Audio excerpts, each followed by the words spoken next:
Well,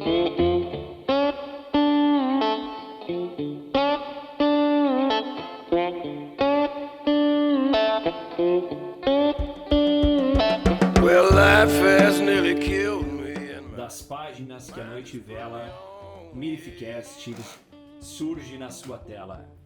Está no ar mais um Minificast.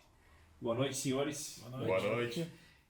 Estamos aqui hoje, então, dando continuidade ao nosso podcast sobre literatura pulp, Apêndice N, Dungeons and Dragons, cultura pop em geral.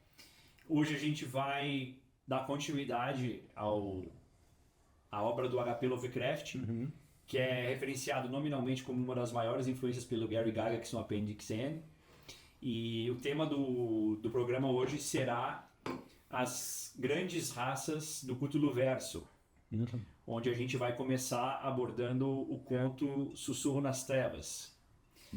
Antes de dar continuidade, eu queria pedir ao nosso público então que dê o like, inscreva-se no nosso canal e compartilhe nosso vídeo, que é muito importante para o nosso crescimento.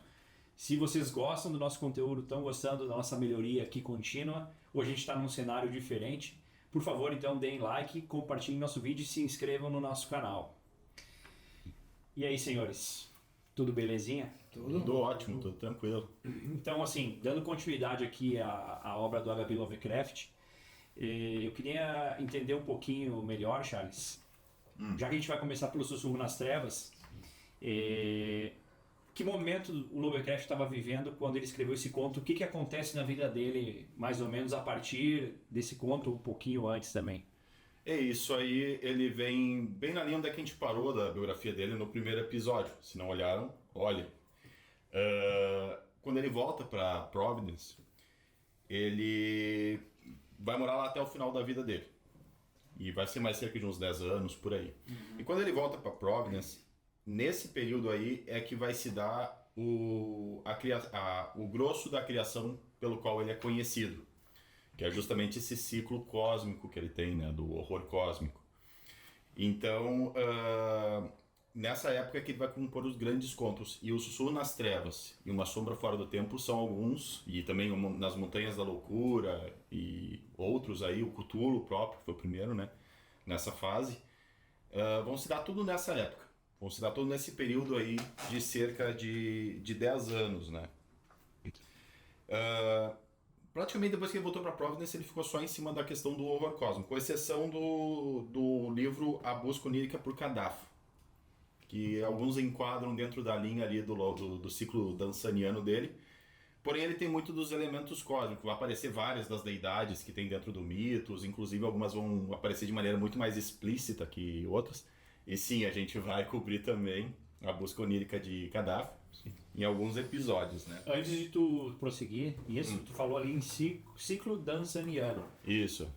Isso remete a Lord Dunsany, que é um autor importante no Apêndice N e para a fantasia no geral. Sim. O que caracterizaria o ciclo dansaniano? Não sei se alguém quer falar isso ou tu fazer essa nota de rodapé na Não, eles chamam... O Lord Dunsany trabalha muito a fantasia e o onírico. E ele realmente foi uma influência muito forte para o Lovecraft, porque no Dunsany o Lovecraft ele acaba entendendo que ele pode transpor o pensamento e a filosofia dele dentro da obra. E aí ele cria sua própria mitologia dentro do horror cósmico, daquele niilismo que a gente já conversou anteriormente, né? Então o Dunsany ele teve muita importância para esse amadurecimento do Lovecraft de não simplesmente escrever uma obra por achar esteticamente bonito ou interessante, mas como uma forma de extravasar os pensamentos dele. Então, mas ele teve também o que eles chamam de ciclo dansaniano ou onírico, é um conjunto de obras que o Lovecraft tem que se passam nas terras oníricas ou que se remetem a sonhos. Entendi. Então essa daí é a parte. A busca por Kadaf, ela se passa nessa, é incrível, a gente vai ter uma jornada incrível por ela. É digamos, o mundo mais complexo que ele criou, né? Mas dentro disso aí, então, os contos dele, quando ele tá de volta a Providence, né? Eles começam a seguir essa temática. Eles compartilham essa premissa do horror cósmico e ele começa a criar o universo do mitos, embora ele não chamasse dessa maneira. Então, uma coisa que vai ficando muito legal de ler essa obra dele é que os contos começam a ser interrelacionados. Sim. Tu vai ver um personagem que é protagonista de um livro sendo citado em outro. Arkham começa a ser a cidade padrão, assim como Kingsport, que é muitas vezes também citada. A Universidade de Miskatonic, Que tem o rio Miskatonic. sim, também se torna bastante frequente na Isso. obra. Então começam a ter elementos que tu começa a ler um conto que depois que tu lê alguns contos dele, tu lê outros. E aí quando tu tá lendo esses contos posteriores, tu pensa, aqui ó, tá citando lá, né? Aqueles easter eggs que a gente foi ver muito depois lá dentro dos filmes da Marvel, a gente encontra dentro da obra do Lovecraft. E a gente percebe isso nesses contos, e principalmente no Sussurros na Escuridão, que a gente vai abordar hoje. E por falar em easter eggs, né, que o Charles trouxe, assim, que a gente tem assim de curiosidades, ou Melchior, de easter eggs, assim, envolvendo tanto os Sussurros na Escuridão como outros contos que a gente tenha, eventualmente, que abordem essas grandes raças do Cthulhuverso. Bom, tem uma coisa que o Lovecraft gostava de fazer, que era mencionar elementos de outros livros, de outros autores, né, daquele círculo que ele conhecia, né? Que nem, por exemplo, o Howard, o Clark Aston Smith, né? Então tem alguns, tem livros que apareceram com esses outros autores que ele usa nas histórias dele, né? Então tá esse link aí, né? Puxando nesse universo aí, né? E no Sussurro das Trevas tem também até uma situação bem interessante, né? Já que vamos começar pelo Sussurro das Trevas, né? Tem é mencionado Hastur, né? Que seriam os inimigos das criaturas ali que nós vamos falar depois na história, né? E esse Hastur, né?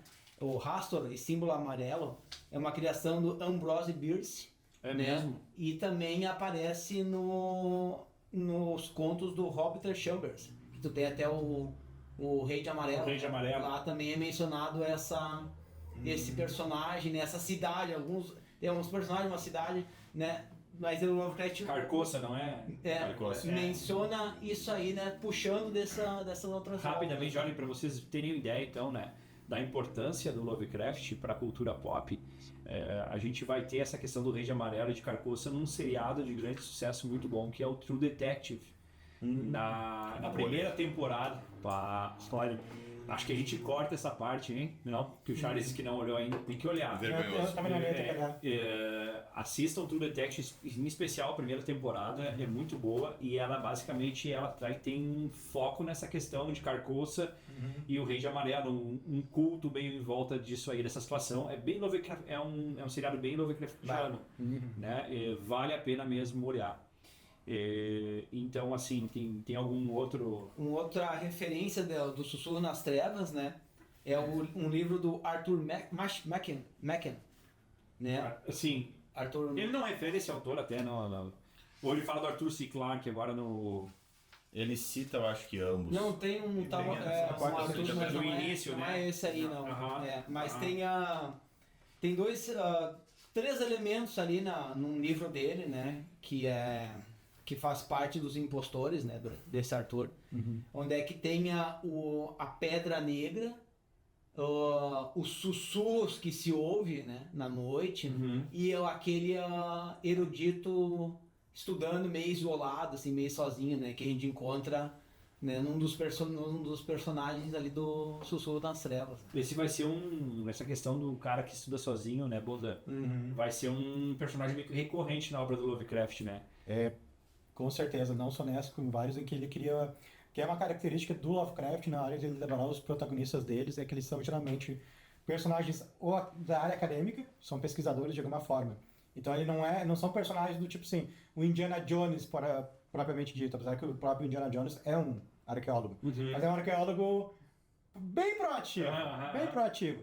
Enquanto que os do Lovecraft... Chad, arqueólogo, e os do Lovecraft são personagens muito passivos.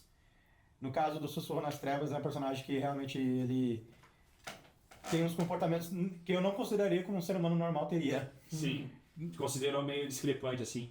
A gente já vai passar, né? A gente vai chegar nessa A gente vai parte. chegar nessa parte, não, a gente vai comentar os detalhes do conto, né? Isso. Mas eu queria voltar lá, Charles, lá para a questão da vida Sim. do Lovecraft, quando ele escreve Sussurros na Escuridão, né? Isso já é mais ou menos no meio da vida, tem que estar no... Ele tá no final, na última década de vida dele. Ele viveu 45 anos, né? E Já passou por aqueles tormentos, então, de Nova casamento, Nova York. ele tá com uns 37, 38 anos. Não, foi em 31 que ele escreveu? Não, ele terminou em 1930 e foi publicado em 1931. Exato. Fogo nas Trevas. Então ele já tava com 40 anos quando publicou o Sussurro nas Trevas. E o que vocês comentaram aí dessas citações que ele faz de outros autores, ela é bem pertinente, porque foi uma fase onde é que justamente o Lovecraft, ele escrevia os contos dele. Primariamente ele passava para o círculo de amigos dele, que ele tinha um amplo círculo de amigos. Então, embora ele vivesse em Providence, ele tinha muito contato social através de cartas. E ele trocava ideias e esses amigos dele faziam sugestões que às vezes eles usavam no próprio conto e o Lovecraft incentivava isso. Eles também usavam elementos do Lovecraft nos contos deles e o Lovecraft também tomava emprestado, que nem tu comentou. Um desses amigos que ele fez nessa época foi justamente o Robert E. Howard, o pai do Conan, que pegou e conhecia os contos do H.P. Lovecraft, mandou uma carta para a revista elogiando, e o editor ali fez o meio campo e os dois começaram a trocar carta entre si, trocaram muitas cartas. E o Robert E. Howard começou a usar desse mitos, né, desse horror cósmico em alguns contos deles. Sim, tu encontra vários elementos disso aí, né? Achei bem Isso. interessante quando eu encontrei a primeira vez. Eu não esperava por isso, né? Por exemplo, tipo, eu tava tirando um pouquinho da sequência, né? Porque quando eu tava lendo o conto seguinte, que é o Sobre a Lei do Tempo, tem uma hora que eu tava lendo ali, Reino de Galúcia. Não sei se você lembra. Sim, sim. É um dos reinos do conto, não do Conan propriamente, mas do Howard, que é o do Rei Kul, que é o reino que ele se torna imperador. Eu olhei aquilo ali, filha da mãe, aqui. Pelas citações a gente verifica que o Lovecraft verso contém Conan. Sim, Contém os escritores Sim. A linha do tempo deles inclui. E o do Robert E. Howard, inclusive, ele criou, que nem comentaram dos livros, né? O H.P. Lovecraft ele criou o Necronomicon.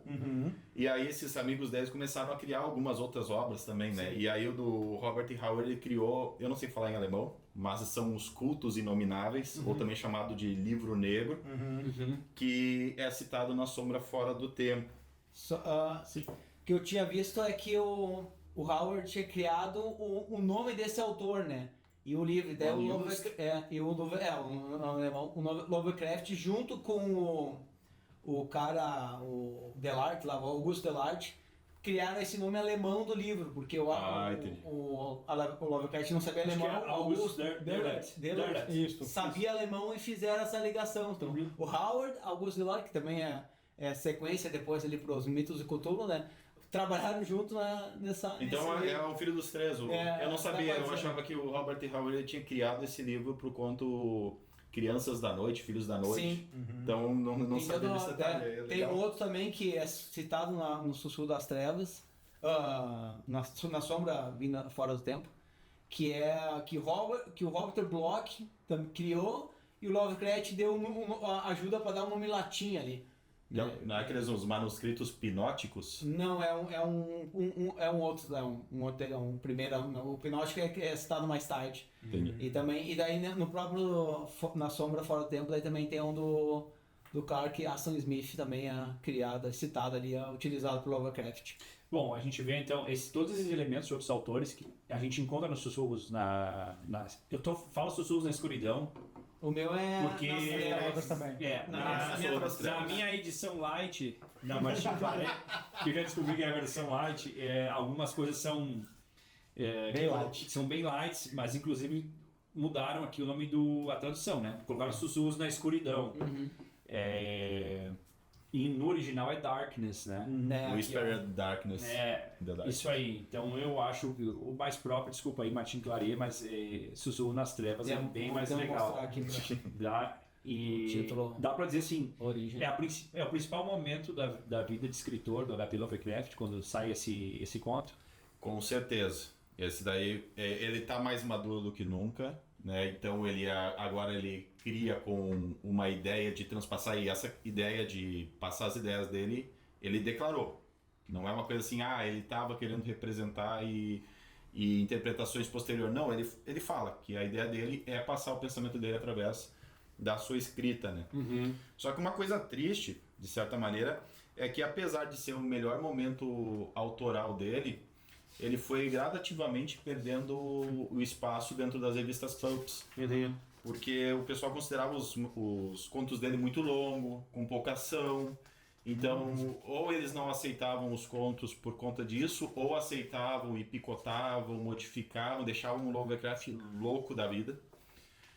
O Lovecraft, inclusive, ele foi perdendo interesse em mandar os contos, e muitos desses últimos contos dele foram publicados só porque os amigos dele pegavam os livros que ele mandava e mandavam para os editores e diziam, dá uma olhada nisso. E depois o Lovecraft ganhava o dinheiro e tudo, mas o Lovecraft já não estava mais nem... Se tu vê outros contos pulp e autores, ele tem uma escrita diferente realmente do que tu vê, assim, em termos de dinamismo. Tá numa transição entre pulp e uma coisa mais literária mesmo. Sim. O Lovecraft, ele tinha uma vontade de fazer alta literatura. Ele tinha uma ideia de fazer não simplesmente entretenimento. Tanto que ele nunca aceitou, nunca não, ele fez Reanimator. Ele se arrependeu amargamente, que é a obra assim mais popular dele. Mas o interesse dele era fazer literatura com conteúdo. Sim. Tanto que no Sussurro das Trevas, né, eles têm uma visita àquela região, né, que vai passar a história, né? Isso. E ele escreve um poema em prosa, né? Que era um gênero literário que ele gostava muito, né? Isso. Eu nem sei se eu diria pessoalmente, que diria que ele era alta literatura. O Lovecraft estava perseguindo uma veia de pura criação artística. Algo... Porque o que a gente comentou no episódio anterior? A birra do Lovecraft em trabalhar como escritor porque ele achava que era algo que ele estava acima. Que ele achava que era algo muito mundano. Vou escrever para ganhar dinheiro. Uma soberba, sim, ele era soberbo, porque ele se via como um aristocrata, sendo que ele... Tudo aquilo que a gente já reviu anteriormente. E na verdade não. Eu vejo que o Lovecraft tinha uma veia de eu quero seguir algo, eu quero explorar literariamente algo não explorado antes, o horror. Que é o que a gente nota na obra dele. Ele tá tentando explorar isso. Só que daí tu tem esse impulso de explorar artisticamente, combatendo com o nojo dele e essa snobice dele. Sim. De ser uma coisa que na verdade ele não era, sabe? Entendi. Entendeu? Mas então, assim, Sussurros na Escuridão, Sussurro nas Trevas. Bunda, um resumo, se pudesse dar um resumo desse... Só para não fugir muito do tema, né? O Charles mencionou dos contos, né? O Sussurro é o que ele recebeu mais quantia em dinheiro, né? $350 por esse conto, né? Foi a maior quantia que ele recebeu lá. E ele foi publicado não no Weird Tales, foi publicado... Não, foi. Ele terminou em setembro de 1930 e agosto de 1930 é publicado na Weird Tales. Na Weird Tales, não é na Argos. Acho que é outra Astonishing. $350 na época era um dinheiro. O outro conto, sim. Né? O outro conto é publicado nessa história. Daí depois a gente comenta mais quando chegar perto. Quando mudar o de conta a gente fala um pouco mais daí. Então tá. O que trata o conto do Sussurro nas Trevas, então? Vou tentar ser sucinto sem dar muito spoiler. Acontece um fenômeno, eu não lembro agora, não tem que anotar na cidade pra localizar, mas é na costa leste americana, parte mais no norte. Vermont. Isso, obrigado, Vermont. Acontece uma enchente, e o que acontece? Após essa enchente nessa região de Vermont, eles acabam encontrando cadáveres de criaturas nunca vistas antes. E isso vira sensação no jornal da cidade. E aí é publicado, algumas pessoas fazem comentários, um dos moradores também faz dá o espetáculo dele, e isso acaba chegando ao protagonista, que apesar de... Qual é o nome dele? Do protagonista? O narrador, no caso, né? Porque é um estilo narrativo. É um estilo narrativo. No início da obra não é dito quem é. Mais tarde que é revelado, que é o professor Albert N. Wilmart. Acho que pronunciando correto. E quem primeiramente comentou no jornal de Vermont foi o fazendeiro Henry Ackley. Tá? Aí acontece, após essa primeira divulgação, há um contato entre Ackley e o professor Albert e eles começam a trocar cartas. E aí começa uma exploração dessas criaturas que estão aparecendo na região e que tem uma aura de mistério e de proibido na região, que ali na região tem uma montanha chamada Dark Mountain, Montanha Negra, em que ninguém chega perto. Ninguém mesmo, nem os moradores atuais, nem os antigos povos indígenas, todo mundo se afasta com medo, como se tivesse algum tipo de maldição na região. Sim. E aí, à medida que a obra vai se desenrolando, o Ackley, que é de fato morador da região, que tem uma fazenda lá, ele vai fazendo pequenas investigações a respeito, começa a obter provas, ele consegue descobrir, acho que era um disco negro, uma gravação das conversas dessas criaturas e mais algumas fotos. E ele vai descobrindo mais coisas. E ele vai trocando essas informações com o professor Albert, por carta. Só que no meio dessas trocas, dessas conversas, ele começa a ser perseguido, o Ackley. E começa a tensão na história. Porque daí o Ackley vai externalizando as descobertas dele, que essas criaturas estão na cola dele, porque ele percebe que ele está expondo ela de alguma forma, e começa meio que um gato e rato na história. Vou fazer um parênteses, o Monte Escuro e o Monte Redondo. São pontos sabidamente assombrados na região. Esses montes já tem uma lenda por trás deles. Isso. E aí? Quer que continue? Continua dentro do resumo, depois a gente vai pegando, vai no detalhe. Sim. Mas eu queria lembrar que tinha um outro também. Sim. Até que chega e aí, à medida que as cartas vão sendo trocadas entre os dois, o Ackley e o Albert, eles percebem que cartas foram interceptadas, material foi interceptado, porque o Ackley tentou enviar para o Albert, acontecem tentativas de ataque na fazenda do Ackley, até que chega num ponto que o Ackley, tipo assim, ele manda uma carta digitada pro Albert, professor Albert. Porque até então ele estava mandando tudo escrito à mão.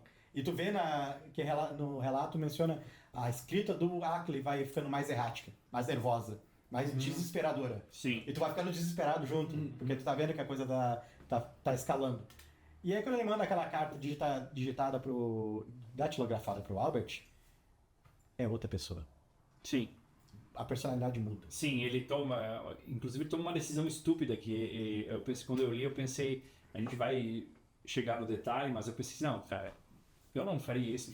É uma parte meio inverossímil. Essa é a birra que eu tenho com esse conto do Lovecraft. O conto em si, eu achei ele incrível, na verdade. Ele tem ritmo, ele tem tensão, a tensão vai aumentando. Aí acontece a carta datilografada enviada do Ackley pro professor Albert, parece outra pessoa. Sim. E aí o Albert... Bom, isso a gente vai ver ali. Ele vai lá. Ele vai verificar. Vai pro terreno lá e lá vai ter as interações, vai ter as descobertas. Indo então pro conto, Só uma coisinha, claro. não precisa ter medo do spoiler, porque... Aqui não é spoiler free? Não, porque aqui é spoiler free, se tu lesse no original, na Weird Tales, a ilustração que tem na segunda página seguinte é o final da história. Sim. Então, não precisa ter medo de spoiler, porque se os caras lançaram aquele negócio já meio que tocando no final. É que assim, tu sabe que o cara vai sobreviver. Porque é o que acontece comigo. Sim, não fala só. Ele já disse, cara, eu tô contando o que vai acontecer comigo. Mas eu queria chamar a atenção para um detalhe agora, a gente parte a parte desse ponto. Principalmente na parte 1 e na parte 2.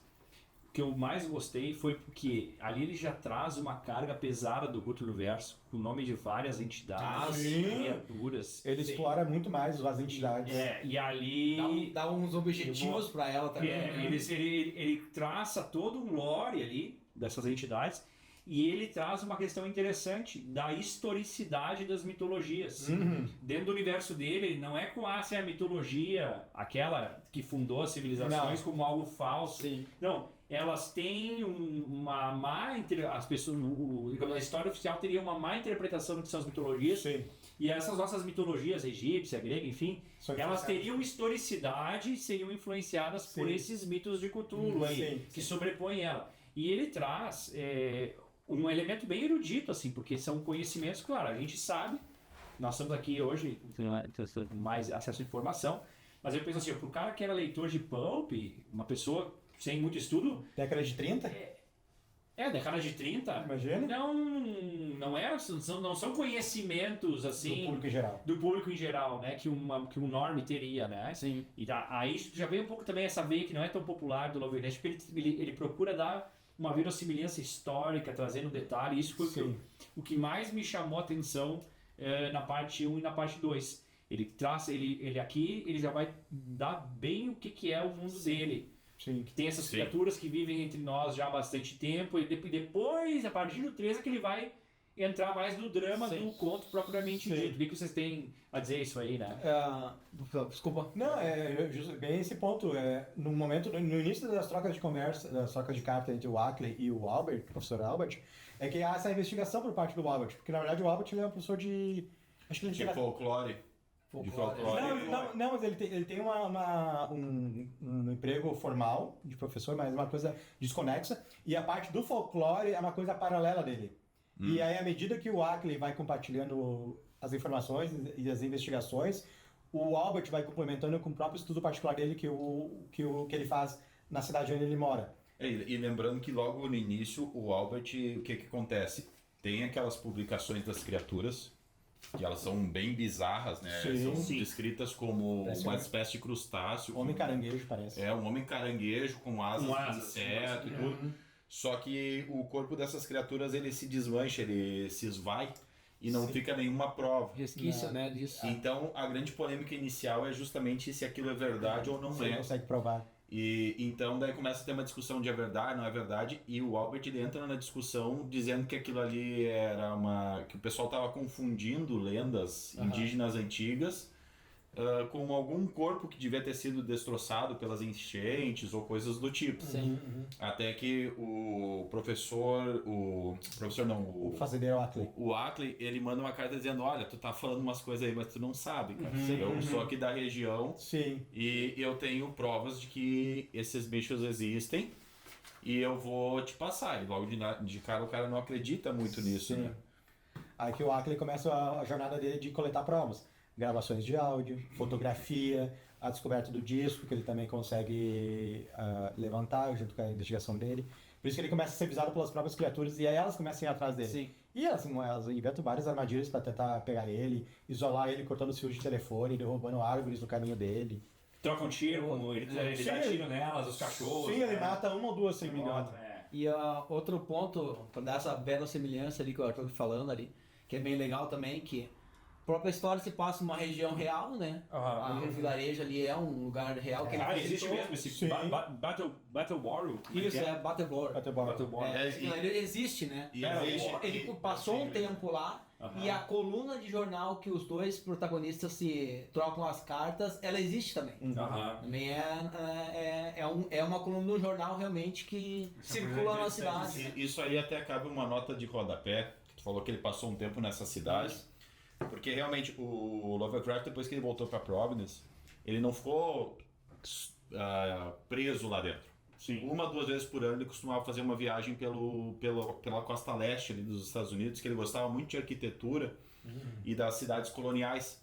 Então ele fazia viagens que duravam 1, 2, 3 semanas, que ele ia para uma outra cidadezinha e ficava caminhando tudo a pé. Que nem eu comentei lá no primeiro episódio, o pessoal fala que o Lovecraft tinha uma saúde fraca. Cara, ele caminhava 20 km às vezes todo dia durante uma semana inteira. Ele não era tão fraco. Não era um cara foca. Nós somos fracos perto dele. E quando ele fazia essas viagens, ele depois costumava voltar e fazer guias escritos que ele mandava para os amigos dele por correio, né?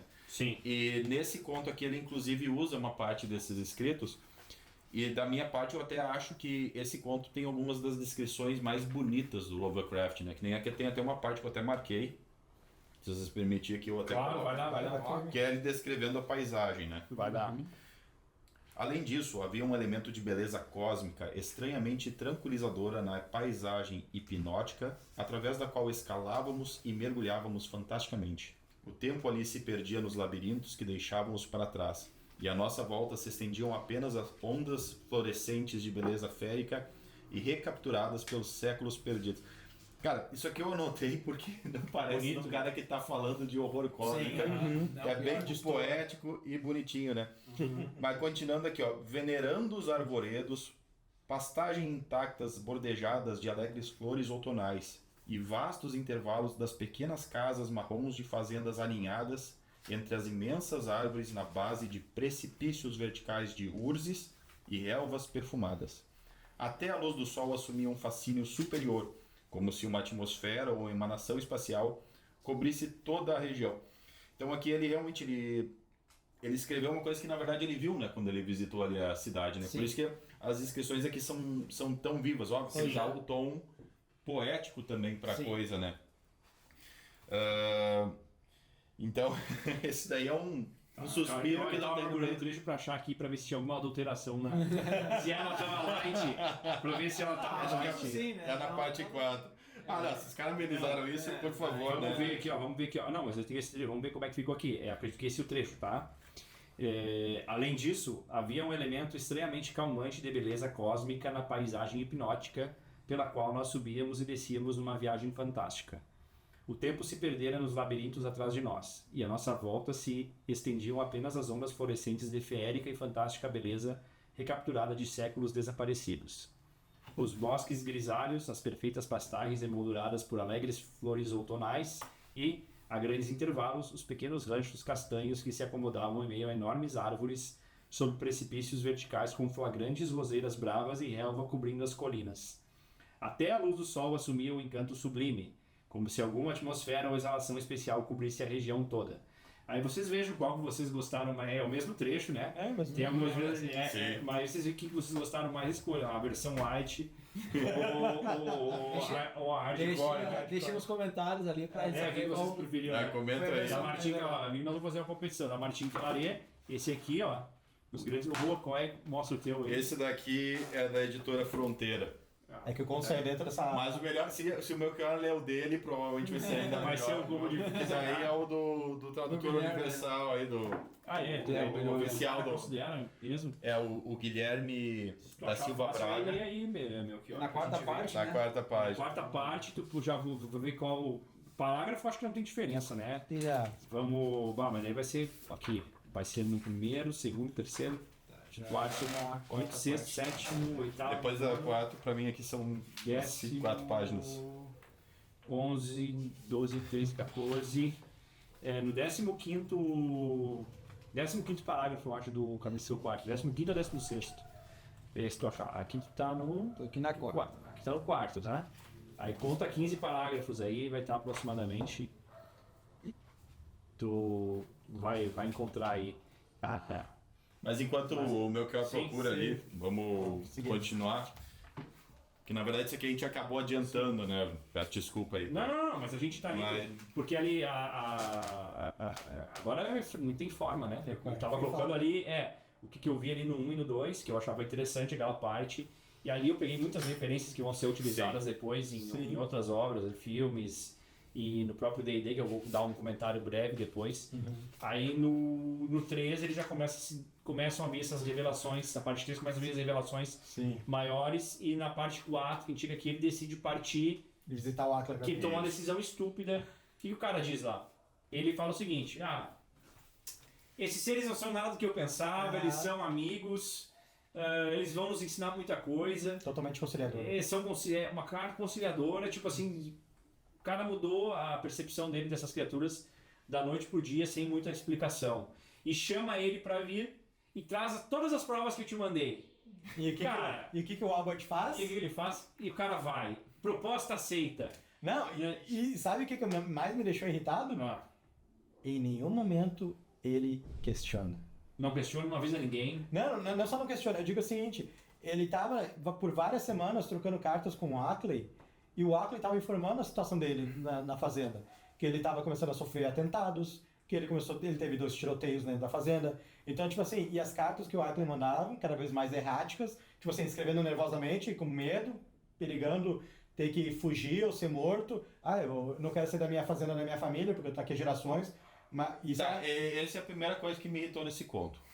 O cara, ele tá sendo assediado por umas criaturas que tá dizendo que tá querendo matar ele. Mas é que E ele não sai. Não, mas é que tá, Charles, isso não é claro no início, porque no início tá tudo muito assim, numa camada, tipo assim, é tudo uma lenda urbana, no início. Vamos voltar aqui então, o seguinte, pro Sim. início, vamos costurar pra daí a gente chegar nessa parte 4, que é o que Sim. ele vai, que é o seguinte. Ah, O narrador, ele começa a responder, ele vê essas notícias, começa a se interessar, começa a falar algumas coisas imprecisas, ele recebe correspondência desse Ackley, do Ackley. corrigindo e dando informações pra ele, dando provas, E aí começa e a ele trocar começa meio incrédulo no início, ele vai vendo que essas criaturas realmente podem existir, mas não se sabe o propósito delas. Aí ele traz toda aquela questão da historicidade da mitologia, que essas lendas, na verdade, elas são a maneira do povo explicar essas criaturas que são de outro lugar. E aí o cara relata que 2 ou 3 vezes as criaturas tentaram entrar na casa dele com aliados humanos. Isso é cultistas, né? Isso. Sempre, Isso esse é um ponto muito importante.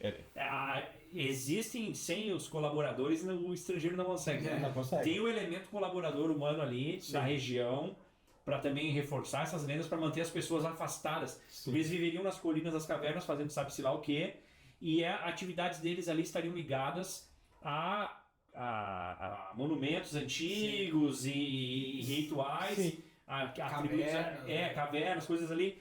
E aí o cara, ele relata, olha, os caras estão vindo me pegar, não sei o que fazer, eu já tentei fugir, eu tenho medo que, sempre que eu vou pra cidade agora, o cara vai pra cidade pegar mais munição e mais cachorro, parece aventureiro das minhas aventuras das Dragons, os caras vão comprar cachorro, pega a dungeon, pega os cachorros, volta, vamos pra pegar mais cachorro, e ninguém tá nem aí, né? Ninguém questiona por que o cara precisa de tanto cachorro. Na verdade, o cara de que ele compra os cachorros, na segunda ou terceira compra que ele dá uma questionada, mas muito superficialmente. Tá, que ele tá falando com as E aí vem aquela carta que a gente vai entender porque depois que foi datilografada, porque ele, né, fica meio óbvio que, pra mim ali, depois eu vou dizer que é a minha teoria, né? Sim.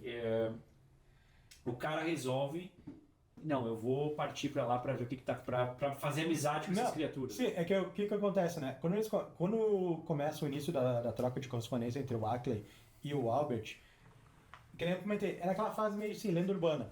À medida que o Ackley vai investigando e ele vai obtendo algumas provas, é que ele começa a expor essas criaturas e também a se expor. Que daí ele começa a mostrar pra elas assim, ó, esse fulano tá na nossa bituca. E o que ele descobre? Que pelas lendas urbanas, as criaturas vêm ali só pra minerar alguma coisa que tem nas montanhas ali da região, que só tem ali. E a princípio eles não são hostis aos seres humanos, mas eles são assim, não venham nos incomodar. Só que como o Ackley tá investigando, é uma forma de incômodo, tá atraindo a atenção. E aí começa esse nível de tensão e de hostilidade entre o Ackley e as criaturas. Quando o Ackley tá investigando no início, não há questão, tô vendo essa coisa aqui, vou fugir. Não é essa questão, ele tá, a casa dele ali, tá ali há 3, 4 gerações da família, ele não vê dessa forma. Só que à medida que a escalada de violência entre ele e as criaturas aumenta, a postura dele vai mudando. Ele começa a ficar com mais paranoia, com mais medo, mais tensão, e ele começa a considerar, eu vou sair daqui, vou morar com meu filho lá na Califórnia. Tipo assim, mesmo ele ficando não querendo, mas ele tipo assim, eu tô me convencendo que eu tô em perigo, eu tô isolado, eu preciso sair daqui. Sim, Só mas que o bicho é macho, né, cara? Ele ficar ali... Imagina. Olha, depois da primeira noite tu vai dizer, não, eu vou lá e eu vou pegar mais bala, vou pegar mais cachorro, isso te irritou um pouco, Charles. Não, Eu achei assim meio... Não é meio espírito. estúpido. É que assim, na verdade esse período aí de troca de carta ele é bem rápido. Né? Não dura muitos dias, eles vão trocando cartas quase que diariamente.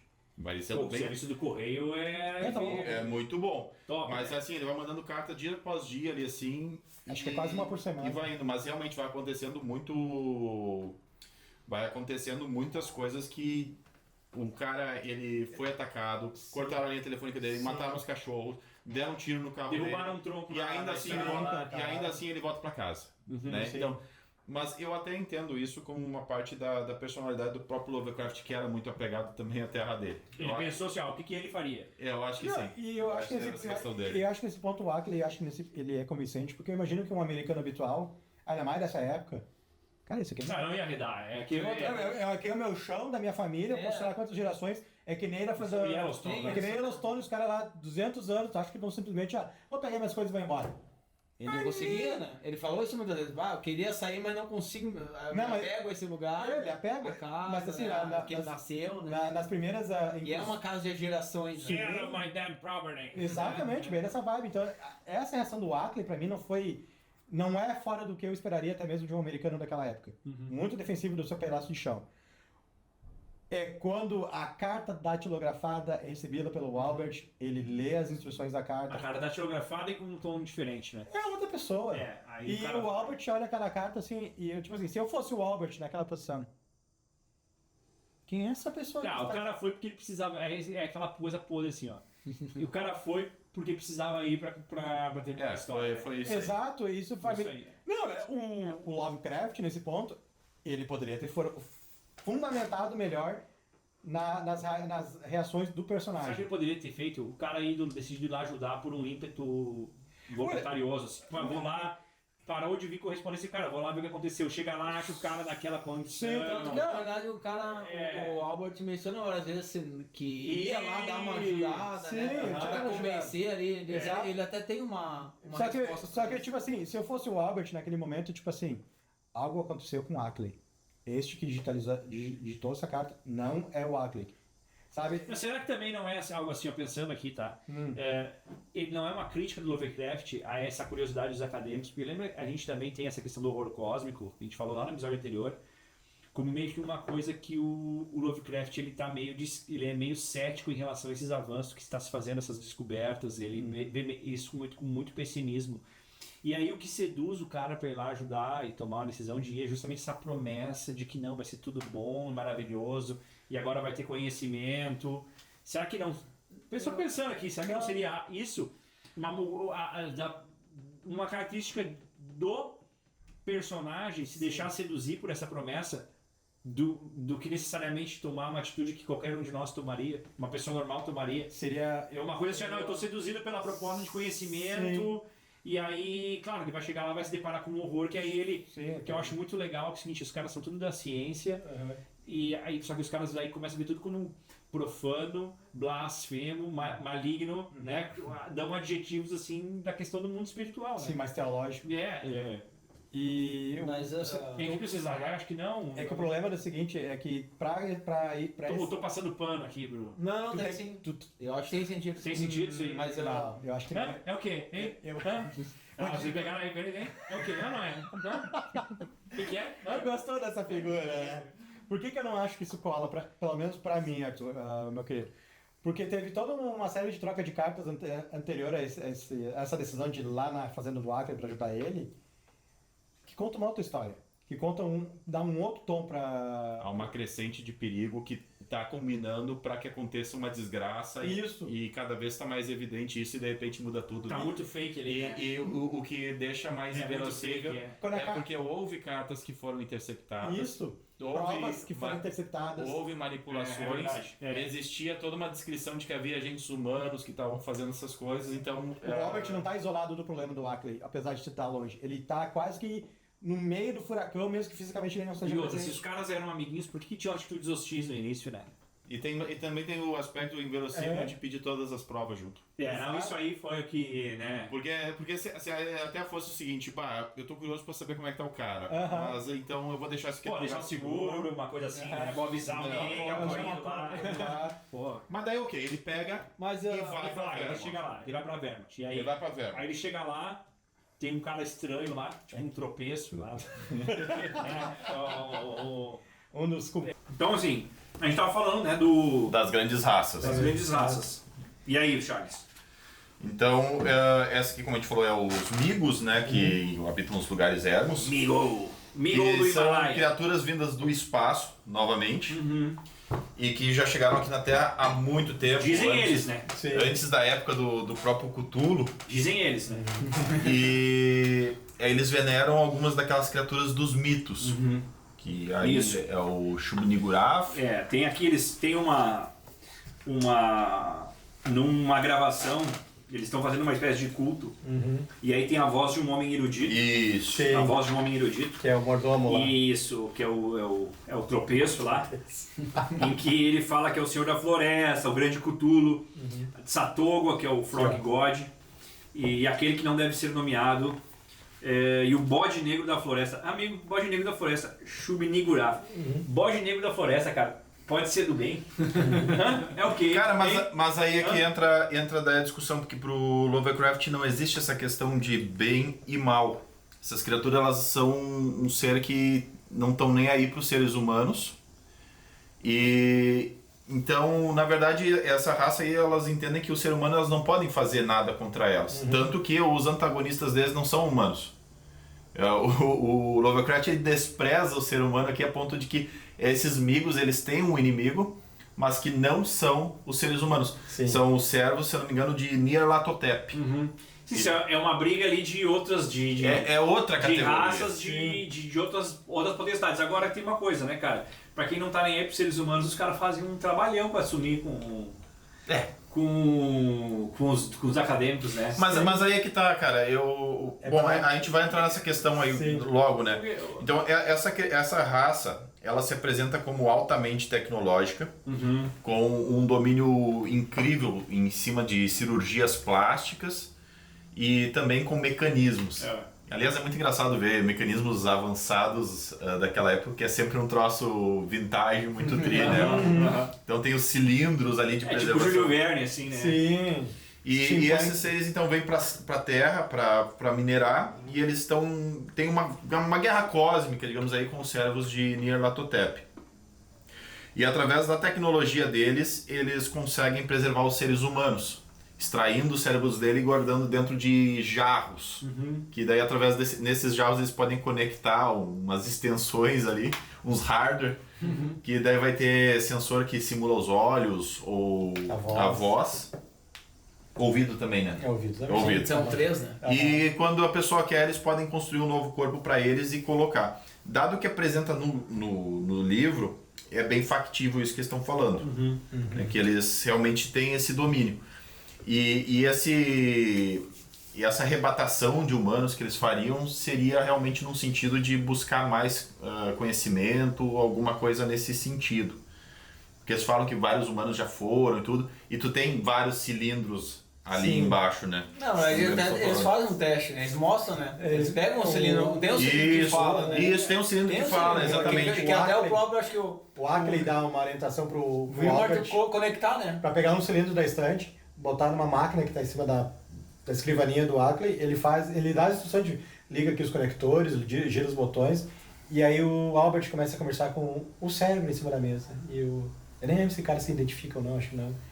E o próprio cérebro em cima da mesa começa a dar todo um discurso pro Albert, fazendo a mesma coisa que o Ackley, vendendo peixe dos caras. E aí eu vou dizer assim, cara, essas coisas assim, fazem ter a parafernália tecnológica, não exclui a questão do lado metafísico, entendeu? Sim. Não, porque eles são cultistas. Porque os caras eles aceitam cultistas e outra coisa. Ah, ele não acredita no mal e tal. Cara, mas concretamente os caras são, do ponto de vista, né, da concepção que a gente tem de bem, os caras são mal. Sim, do ponto de vista humano, sim, só que se tu comparar depois com outras raças que às vezes tem do Lovecraft, tu vê que eles são relativamente neutros. Eles não... O Mura de quem? Não, eles são relativamente neutros, agindo em cima daqueles que podem prejudicar os planos deles de alguma maneira. Sim. Que nem nesse caso aí, a intenção deles não é a serem conhecidos pela raça humana. Eles querem ficar em segredo. É o seguinte, né? Claro, pra fazer as maldades deles, né? Sim. Hellraiser é o quê? O cubo é o quê? O cubo é o quê? É uma parafernália ou não é?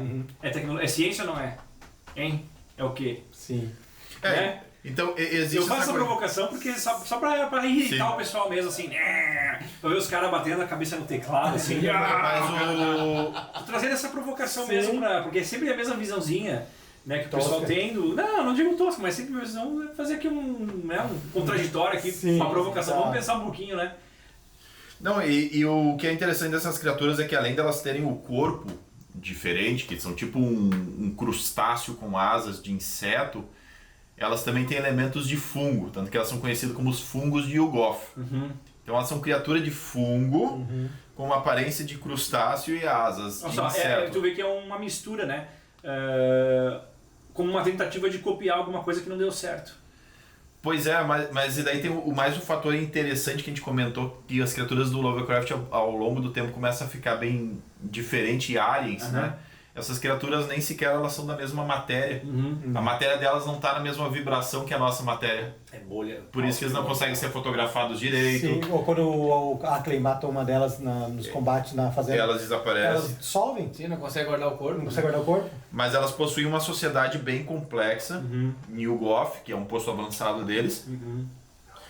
Com toda uma linha de crença que eles têm, uma tecnologia toda avançada. Sendo uma das raças assim mais complexas que tem do Lovecraft ao longo da obra dele, né? As outras raças que a gente vai ver deles lá, elas também são bem específicas. E nessas adorações aí, cara, eles são seres religiosos, né? Tu vê? Pois é. Eles. Isso o ritual que o Ackley Os gravou. caras são tão científicos, mas tu vê, tem religião, né? Sim. Eles têm religião. Então, né? E ele cita uma porrada de entidades, né? Eu tinha tomado nota isso, mas não trouxe meu caderno. E E aí tem Yugoth, Grande Cthulhu, Tsatogwa, Yogosothoth, Hyliene, Nyarlathotep, Azathoth, Rastur, Yan, Len. Aí, ó. Nem sei se presta tá falando esses nomes aí, né? O Lago de Rali, Beto Moral, Sinal Amarelo, Elmur, Catullus, Bran, o Magnum e Nominandum, tem até um romano aqui, né? São muitas entidades, né? E aí vai ter, em outros contos, a gente vai ver outras raças relacionadas a essas entidades, né?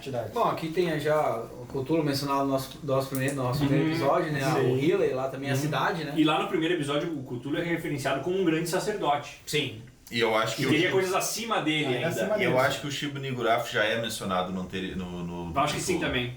Que ele fala dos deuses ancestrais. E essas criaturas com asa de morcego não podiam ser as que na primeira são ritual. as sombrias lá, Poderiam vista no ser. ritual. Lá não é definido, isso que é uma sombra que voa, Com uma as sombra asas amada. As asas negras. negras. É, as asas negras. Se tu vê em Taiguara, tu vê um caranguejo com asa de morcego de noite. Tu não É vai dizer que possível, uma asa né, negra, cara? Porque aqui eles até comentam, né, aqui a gente tem que... espaço pra fazer essas teorias loucas, né? Cara, eu não lembrava disso aqui, que tem as oferendas dos homens de Leng, que a gente vai ver depois na música onírica de Kadaf. Os pontos... Aqui, nossa, ele faz muita citação aos mitos dele. O Shibu Nigurath, tem aqui o Grande Cthulhu. E eles falam aqui que eles louvemos eternamente o Grande Cthulhu. Então, Ele já talvez tinha escrito seja... muita coisa quando ele escreveu Sussurro nas Trevas. Sim. Sim. Por isso então. Sim. Por isso que ele faz várias. Ele vai buscar aqui. Ele vai fazendo esse cruzamento. Isso.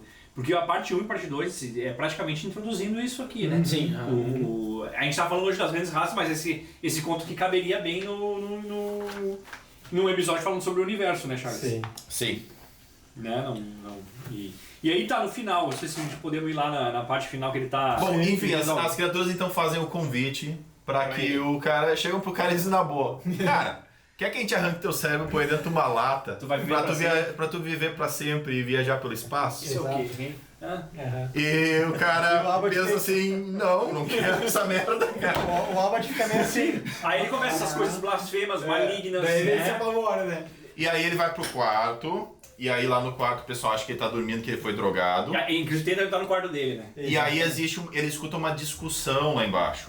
E aí nessa discussão, por isso que eu disse assim que não era totalmente caô, porque existe uma discussão entre o pessoal lá embaixo, inclusive o cara de Boston, onde alguns defendem que tem que eliminar o cara, e o outro diz, não, vamos dar a chance pra ele embarcar aqui com a gente. Decidir por Se conta ele própria. quiser, vamos fazer com ele, né? Então se ele topasse, eu acho que os caras iam botar ele na latinha, cara. Vamos lá, vamos Eu acho que ele ia virar Eu pepino de vou ler conserva. aqui e a gente deixa o pessoal vocês tiram suas conclusões. Então o cara ali, ele começa a escutar o seguinte, ele escuta o diálogo, e esse diálogo ele não pega tudo, né? Vai lá, começa com a máquina de falar. Eu mesmo trouxe, mandou de volta as cartas e a gravação. Acabar com isso, capturado, vendo e ouvindo, maldito. Força impessoal, afinal de contas. Cilindro novo e brilhante. Meu Deus. Aí vem a primeira voz sussurrante. Hora de acabar com isso. Pequeno e humano. Ackley, cérebro. Dizendo. Segunda voz sussurrante. Nyarlathotep. Vilmart. Gravações e cartas. Impostura barata.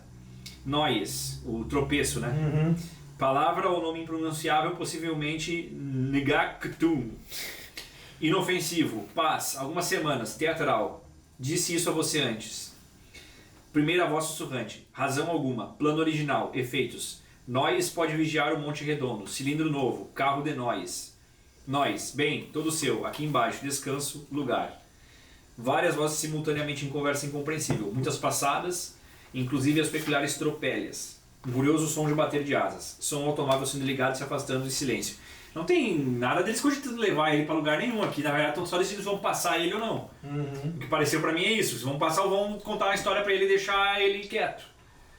Tipo, não que vão levar ele... Não, mas tu vê ali na primeira frase, ali onde é que ele diz, eu Que é a mesmo versão trouxe, light, enviei de volta as cartas do disco, daí ele fala, ó, cilindro novo, brilhante, né? Então ele tá... Mas menciona o cilindro. E eles estão mencionando ali que existe um cilindro pro cara, né, cara? Não, mas é o que eu digo, espaço não. pra Tem ele. o cilindro. E a... Não, mas o cilindro pra que é esse cilindro? Pra O guardar o cérebro cérebro do, cérebro do Albert? Daí, Sim, esse daí cérebro vai conserva- fazer o que vai, acontecer o que eles estão dizendo que vai. Então eles levam debaixo do braço e voam lá pro É que Plutão. tá. Será que é isso aí mesmo? Tu tem a campanha de marketing do Ackley, É. tá? E aí tu tem essa Porque conversa... pra mim, a minha teoria é que o Ackley já tá morto ali, cara. Ah, E os caras podiam estar usando alguma necromancia ali pra... Mas daí pegar o lugar. daí tá indo mais pro grande finale, né? Ah. Que daí vai ter aquela grande dúvida, mas né? a gente não sabe se o O que Ackley era o aconteceu Ackley mesmo? ali ou não, né? Porque depois disso aqui, ele vai decidir que, pá, vou... É, os Azar, caras né? os caras Vou vão me picar a mula. matar ou vão botar meu cérebro numa lata. Eu não Porque- quero nada porque- disso. Não quero nada disso. E na verdade, uma pessoa vai pensar, cara, botar meu cérebro numa lata e eu morrer, a Tá. princípio, assim. É? Vamos seguir o... A não ser que Vamos tu seguir... vai duvidar dos caras ali, né? Não, claro, o Albert, acho que esse é o raro momento de lucidez real dele ali. Depois que ele escuta essa conversa lá do quarto, né? Ele espera o silêncio na casa dominar, ele sai do quarto com as coisas dele. Não com as provas, né? Ele sai com as coisas do corpo dele. Desce até o térreo, acho que tá o tropeço dormindo no sofá, e o Albert vai até o escritório do Ackley. Ele abre lá a porta, tá tudo escuro igual. Ele dá uma olhada em volta, acho que não tem mais cilindros ali. Acho que O Ackley não tá mais ali. Não, ele vai na cadeira onde estava o Ackley e não encontra mais o Ackley. Tem ali umas bandagens soltas, não sei mais o que. E ele olha pro chão. E quando ele olha pro chão, ele entra em pânico. Pânico. E aí Sai correndo. é que ele sai correndo, que é a cena inicial do conto. O que ele vê no chão? O que ele vê no chão? Você não lembra? Não lembro. O que ele vê no chão? Ele vê o rosto do Ackley no chão. Sim. Mãos e pés, né? Eu só lembro do rosto, eu não lembro se tinha as mãos e os Sim. pés. Ou seja, Sim, tem as mãos, os pés. Ah, então não era o Ackley, né? Ali. então, Fantoche, É, alguém- fantoche. Cara, então, Ele conversou esse cara com o aí, cérebro. Cara, então, olha aí. Ele conversou Essa com o história de conversar cérebro, com o cérebro é entubado. cascata, cara. Os caras mandaram uma gravação, fizeram um esquema ali pra De gravação. iludir ele, cara. Exato. Isso aí. Olha, tem muito filme de ficção científica Provavelmente que eles conversam com o cérebro, né? Provavelmente o cérebro Tem uns que- que é um cérebro que querem matar os outros. Provavelmente o primeiro cérebro com quem ele interagiu era do próprio Ackley. Não, mas é bruxaria. Eu acho que não, porque Não, é o cérebro que ele bruxaria. interage, ele fala que ele Não é fez as ciência. viagens. Não é ciência, não é ciência. Não, podia ser uma Não é gravação, ciência. entendeu? O- Cara, essa história de cérebro falante é tão feitiçaria quanto ciência. Não, mas aí dentro- Dá dentro- mais pra feitiçaria do que pra ciência. Não, mas dentro da realidade do Lovecraft, ele assim é factível. Eu acho que não tem dúvida nenhuma de que é real. Que aquele cérebro e não é o Do Ackley? do Ackley, aquele cérebro, porque ele fala que ele foi até Plutão e visitou várias coisas, seria um cérebro que estaria ali há vários tempos. E aí entra aquilo que o Melchior comentou. Por que alguém aceitaria, né? Seria alguém em busca de conhecimento. O sussurrador na Não, escuridão. mas todo o teatro do cérebro ali no escritório do Ackley, pra mim, tudo ali é uma fachada. Não só o corpo do Ackley fingindo que é o Ackley ali. Eu tô falando que o próprio cérebro é uma fachada. Eu estou falando que o cérebro no jarro que o Albert interage é o cérebro do Ackley, mas é um cérebro morto. O cérebro morto. Morto, Não tá é- morto, não tem uma voz. Não, E- Mas não faz sentido, cara. Por que que Claro, não faz sentido? Não faz sentido, porque é o seguinte, cara, ao longo O cérebro numa jarra não faz sentido mesmo. Não, porque é o seguinte, cara, ao longo de toda essa obra é exaltada a questão da capacidade tecnológica desses seres e das suas capacidades cirúrgicas. Então, tudo leva a crer que eles realmente têm essa capacidade de remoção do cérebro e colocação lá dentro. E a justificativa, ela é bem coerente. Porque que nem o Melchior ele comentou, para um cara que tinha como único desejo o conhecimento, isso passa a ser uma proposta interessante. Porque o cara ele se desapega da entropia da vida, né? para passar a ser preservado através de vários e vários milênios ou milhões de anos para adquirir o conhecimento, que para um acadêmico, para um cara interessado no conhecimento faz o sentido. Então eu acho que desconsiderar tudo que o conto vem construindo até então, falando das capacidades dessa raça e tudo mais, para transformar ele simplesmente num embusteiro barato que gravaram coisa, não faz muito sentido. E por que eles têm uma droga no corpo de caranguejo com asa de morcego? Eles são tão capazes de cirurgicamente, e aí vão ter o seguinte, vão ter asa de morcego para viver minerando. Mas eles podem voar no espaço com esse corpo deles. As asas também servem para deslocar, né? Então, Mas o que acontece?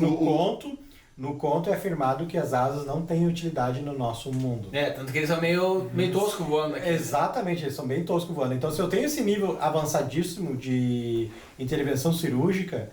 Eu não transformaria os meus operários para ser melhor adaptado aqui. A biosfera do planeta?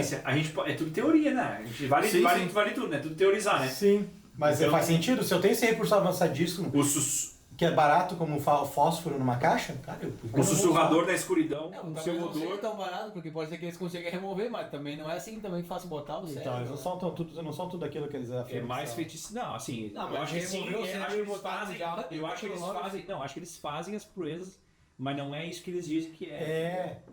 Feiticeiro, emissário, bastardo e alienígena. Aquele medonho sussurrar reprimido. E todo o tempo naquele cilindro novo e brilhante na prateleira. Pobre diabo. Prodigiosas, ele ainda fala, entre aspas, prodigiosas habilidades cirúrgicas, biológicas, químicas e mecânicas. Como tipo, ele diz assim, cara, né? Eu vejo isso de outra maneira. Como é que tu vê isso? Eu vejo isso aí ele falando que quando ele enxerga aquele cilindro, quando ele vê a mão e o rosto tão bem removido, ele se lembra das descrições da habilidade deles. E aí é meio ele fechando os pontos. Ele dizendo, então era isso. E aí, vocês acham que é... Digam aí nos comentários se vocês acham que é feitiçaria ou tecnologia. Vocês duas coisas, né? A tecnologia com feitiçaria. Aqui pelo jeito ficou empatado, então. Eu acho que as duas eu acho que é feitiçaria com tecnologia, tipo coisa assim, né? Isso aí eles realmente parecem misturar. Exatamente. Mas é maligno. Exatamente. Não, mas a ideia tem esse final aí meio... Não tá fechado, né? O que eu tenho dúvida ainda no final, só antes de encerrar minha parte dessa questão do conto, o que era o cara na cadeira? Era um dos homens crustáceos disfarçado de Ackley, que eu acho que é isso. Eu acho que é um dos homens crustáceos usando uma máscara dele e com as mãozinhas. Ou que eu acho que o fato de ter as faixas é justamente para ocultar as outras partes, que seria meio que um disfarce às pressas que eles teriam feito. Sim. Ou não é um dos crustáceos, é outro. E outra, a dúvida maior até, realmente pegaram o cérebro do professor ou só mataram ele? E aí é a dúvida. O professor, se foi pego o cérebro dele, o professor no fim das contas aceitou essa ideia ou não? Ele no fim foi seduzido ou não? Eu acho o seguinte, lembra no filme Independence Day que o alienígena pega lá o professor da área 51 lá, enrola ele num tentáculo e começa a se comunicar com a gente usando a garganta dele. Pra mim é aquilo ali, cara. O cara tá morto já e eles estão usando o outro como um fantoche pra se comunicar. Sim. E pra mim passaram ele sem cerimônia. Tá. Tanto que a gente vê Sabiam das coisas. A gente vê isso pela carta datilografada, como a personalidade do Ackley se mostra é outra pessoa. Não é só ele dizendo assim, fui convencido aí. Não. Ele é outra pessoa, entendeu? Não, a carta dele eu acho que foi falso. Eu acho que foi um... Mas o próprio ele já tava morto, sabe, né? Ele reconhece que ele fica empolgado pela carta também. Você é o E cara. é isso que me incomoda nessa parte do... Tá, mas foi bem divertido, né? Não conto ruim. É a reação do Albert irreal, não humana. Eu tô conversando com um cara que tá numa situação desesperadora, tensa, correndo risco de vida. Ele tá falando isso pra mim, eu tô conversando com ele, não é um dia ou dois, ele tá há semanas trocando carta com o Ackley. E aí, do nada, depois de uma escalada longa de cartas nervosas e cartas interceptadas, provas interceptadas, vem aquela carta datilografada. Completamente assim, ó, passando panos quentes e tudo, apaziguando tudo. Traz as provas e vamos conversar. Entende? Não é nem questão de trazer as provas, claro, trazer as provas é imbecil, ele simplesmente concordou, mas ele simplesmente não tem um... Cara, tu basicamente já conhece este homem. Sim. Tu já sabe os trejeitos dele na conversa dele, como é que ele quais as palavras que ele escolhe, qual é o tom de voz, tom de voz na carta, né, que ele usa, e do nada aquela coisa totalmente assim, ó, paz e amor. Aquela promessa, assim, sim. a promessa boa demais. Mas eu acho que esse ponto a gente já conversou bastante. Não, eu sei, mas é que é a falha do personagem. De uma maneira geral, assim, vocês já tinham lido Um Sussurro nas Eu Trevas? já tinha lido uma vez. Essa Eu primeira tinha que eu li. gostado, mas foi a primeira vez que eu fiz uma leitura analítica desse conto. Sim. Mas eu queria falar agora, se vocês não querem mais falar do conto em si, como é que eu acho que esse conto aqui influenciou o Gygax no Dungeons and Dragons, né? O primeiro ponto que eu queria trazer é assim, no D&D original existem 3 alinhamentos, tá? Existe, tu é ordeiro, tu é caótico, tu é neutro. E não tem uma especificação grande do que exatamente a ordem, o caos e a neutralidade interagem no plano material, no cenário do jogo, né? Não é dado muito detalhe assim.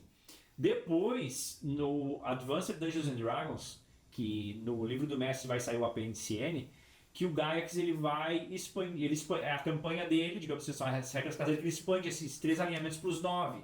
E que cada um desses alinhamentos eles estão vinculados a um plano exterior, e esses planos exteriores eles são dominados por poderes, potestades, que disputam poder no plano material.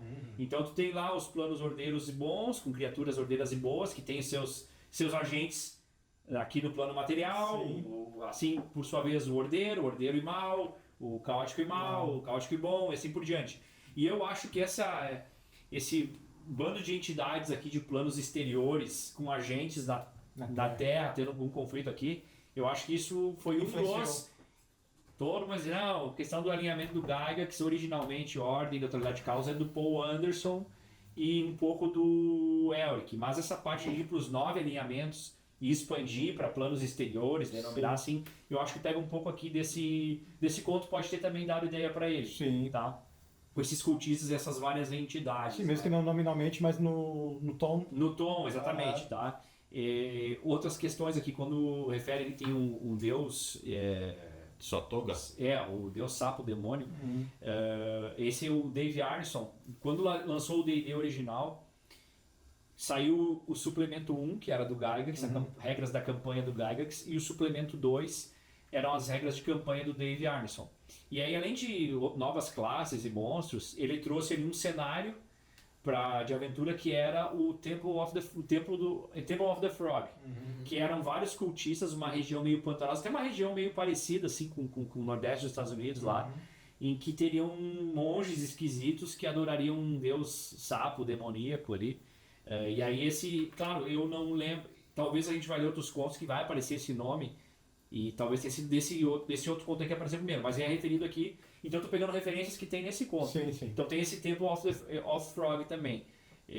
Depois essa aventura ela vai ser reeditada nos anos 80 pelo próprio Dave Arneson. Depois que ele já tinha saído da TSR, ele volta contratado para fazer essa aventura e vai especificar a natureza das criaturas e monstros que são encontradas dentro desse templo aí. E lá são criaturas meio sapo também. Não só os Slade? Cara, acho que tem é uma aventura de nível 10 a 14, acho que são os Slade, Porque depois os Slade vão virar uma raça bem tradicional do D&D. Sim, mesmo, sim, virou bem do lore. E a parte do Lovecraft pro D&D são essas criaturas realmente psionicas, extraplanares. Tem os Slade, os Devoradores de Mente que a gente já falou. Inclusive, tu mencionou até o Devorador de Mente ali, sob a influência ali do Cthulhu. Os Devoradores de Mente eu acho que são uma das coisas que mais foi influenciada pelo Lovecraft. Porque, além eles têm essa aparência cthulhiana, mas eu vejo muito dos Migo nos Devoradores de Mente. Também. Porque Porque tu tem umas raças que são uma raça não aparência, mas que a descrição da sociedade deles, os hábitos, a inteligência, a capacidade tecnológica, essa questão de remoção de cérebro. Sim. Porque eles removem para matar, mas eles também conseguem remover o cérebro sem matar o hospedeiro. Sim. Também. Tem uma subcriatura deles, depois que entra no cérebro deles, que também, olha aí, pode ter uma dessas que estava no corpo do Ackley. Pode ser. né? Sim, é bom ponto.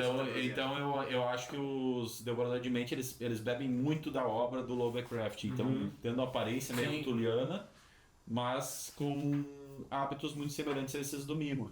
E essa questão aqui desse cenário, um ermo de montanhas e colinas com cavernas, onde tem uma raça desconhecida ou perdida ou até extraplanar lá convivendo. Cara, esse aí é o plot de qualquer aventura, assim. Um cenário E ele, Cenário inclusive, perfeito de fala, aventura, né? Pra cavernas impossivelmente profundas. Né? profundas com um mundo subterrâneo desconhecido. E né? não só isso, né? Tá botando uma pedra pra ninguém entrar, Sim. né? Tem uma, né? Pode ser tapada, aquela caverna, Isso até vai ser um né? detalhe depois que num outro episódio a gente vai comentar sobre a Sombra Fora do Tempo, em que aqueles jardins, aquelas paisagens todas são muito referem ao Underdark, é muito, eu acho, chupado daquilo ali. Sim. Mas, sim, enfim, referências do D&D imediatas, assim, que eu pesquei nesse conto são essas. Tá? Eu não sei se, se fizeram baseado nos Migo, tem uma aparência muito semelhante, né? Mas ao contrário dos Devoradores de Mente, eles não têm hábitos que lembram muito os Migo, que são os Shu. Os Shu são os homens lagartão Sim, e tal. sim, Eles sim, são sim, sim. muito semelhantes, só que eles não têm a asa. Eles até têm uns lances de poder meio psíquico e coisa. Não sei se foi baseado ou não, mas a aparência deles é bem parecida com esse dos Migos mesmo. E um outro ponto assim que daí não é efetivamente só do D&D, mas que é bem legal desse conto, é realmente que ele começa a fechar esse universo do Lovecraft com várias citações interconectadas. Né? Sim. E trazendo uma outra referência aí, saindo do D&D. Bom, para do D&D, então, assim, na minha avaliação, tá? Tem essa questão das raças Dos elementos. que obedecem, servem a planos exteriores, Sim. com atividades aqui contra os nossos interesses. Isso é colocado no mundo também, né? Às vezes a gente não sabe. Pode ser contrário ao interesse humano, né? Sim, Disputando sim. o plano material. A questão do comportamento dos Migo como algo incorporado ao habitat, sociedade dos Devoradores de Mente no lore, né, do D&D, e essa questão dos ermos ali, como eles são povoados por essas criaturas estranhas, né? Sim. Além daquelas do folclore clássico. Além disso, de referência de D&D, eu mandei hoje para vocês, tem um filme desse conto aí, que eu não sei se, acho que aqui ninguém viu, mas valeria a pena a gente dar uma conferida, por isso a gente deixa desde já eu vou deixar a recomendação, mas se for uma porcaria, por favor, não me apedrejem, porque eu não vi, tá? É mais a título de curiosidade mesmo. Não, tem uma coisa que a gente pode perguntar aí pro pessoal se eles têm interesse, que a gente faça eventualmente algum conteúdo relativo a filmes, né? As adaptações. Então daí deem as sugestões e nos falem. Eu não me lembro qual que era o filme que tu tinha Não, mandado. aqui ó, é o Whisper in the Darkness, o nome do filme é mesmo Sussurro nas Eu acho que foi Trevas. feito por fãs, né? Foi feito por fãs, eles recrutaram atores de teatro, uma produção bem barata, e ela é filmada em preto e branco, como se fosse filme antigo mesmo. Ela é a segunda produção desse grupo, a primeira é do Chamado de Cthulhu, é recente, então, e esse aqui ficou até melhor, tá? Então vale a pena dar uma conferida. Eu peguei essa indicação no site do mundotentacular.blogspot.com, tá? Aliás, o Mundo Tentacular ele também tem canal no YouTube. Procurem se interagir. E tem também o Explorando os Segredos e Mistérios. Como a gente que faz, fala muito. como a gente faz recomendação para os outros aqui, né? Não, mas são canais muito bons, Sim, cara. sim. São Não, muito ele bons tem mesmo. que ser O Explorando os Segredos e Mistérios é muito bom. E o Mundo Tentacular também Esse é. eu não conheço. Se por acaso conhecerem o canal lá através de nós, dá um up. Considerações finais, meu pior. Eu acho que tudo que eu queria ter falado, eu acho que É isso aí. Complicado, né? Mandou salve. É um conto que vale a pena ser lido, tirando meu ranço com o protagonista, ignorem ele. O conto é muito bom, o Lovecraft tem uma pegada muito boa, uma cadência de tensão muito boa, só realmente é o final ali que me distou um pouco, mas não deixa de surpreender realmente, porque o final, quando o Albert olha pro chão, ele, pá, aquilo ali até me cheira a puta. A cada leitura que eu faço dos contos do Lovecraft eu gosto mais, e esse conto realmente está entre os melhores que eu já li dele. Quando a gente lê o Lovecraft, a gente tem que desapegar um pouco de algumas coerências. Né? A gente tá lendo, a gente tem que ter. Então, ficção, existe essa falha, mas realmente ele não é uma atitude propriamente humana, o mais importante é realmente focar na questão das criaturas, né, em si. E eu também acho que é um conto incrível, vale muito a pena ser conhecido. Como eu disse anteriormente, assim, é um dos contos onde é que o Lovecraft ele escreve mais bonito, ao meu ver. Eu acho bem bonita a maneira como ele descreve as coisas ao longo do conto. As criaturas em si estão entre as mais bem elaboradas que ele fez. E se tu tem interesse pelo mitos, é uma boa forma de conhecer. É obrigatório se ler esse conto, assim como os demais que a gente vai ler ao longo dessa série, que a gente já vai adiantando que é Uma Sombra Fora do Tempo, e Nas Montanhas da Loucura, que vão estar nos próximos episódios. Enfim. É isso aí. Porque, bom, pra mim é o seguinte, cara, o Lovecraft é a modernidade se deparando com os segredos da espada e feitiçaria. Então eu vou ver nesse prisma. Queria agradecer a presença de vocês, queria dar alguns avisos para o nosso público. Nós estamos agora com algumas novidades no canal. A gente tem um novo quadro chamado Tomos Miríficos, em que nós vamos estar fazendo resenha e discussão sobre obras que são vinculadas, que dialogam com as obras e autores do Apêndice N, mas não estão no Apêndice N. E como a gente lê outras coisas que não são Apêndice N, a gente tem vontade de trazer para vocês, então acompanhe na playlist ali os Tomos Miríficos. A gente também está começando a lançar mais cortes e shorts agora e vem novos projetos por aí.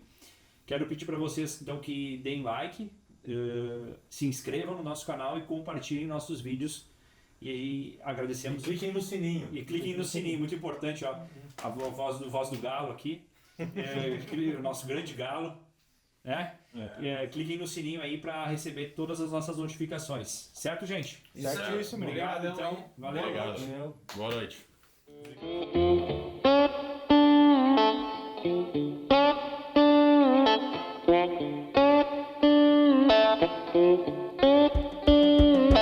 Well, life has nearly killed me, and my mind has put me on the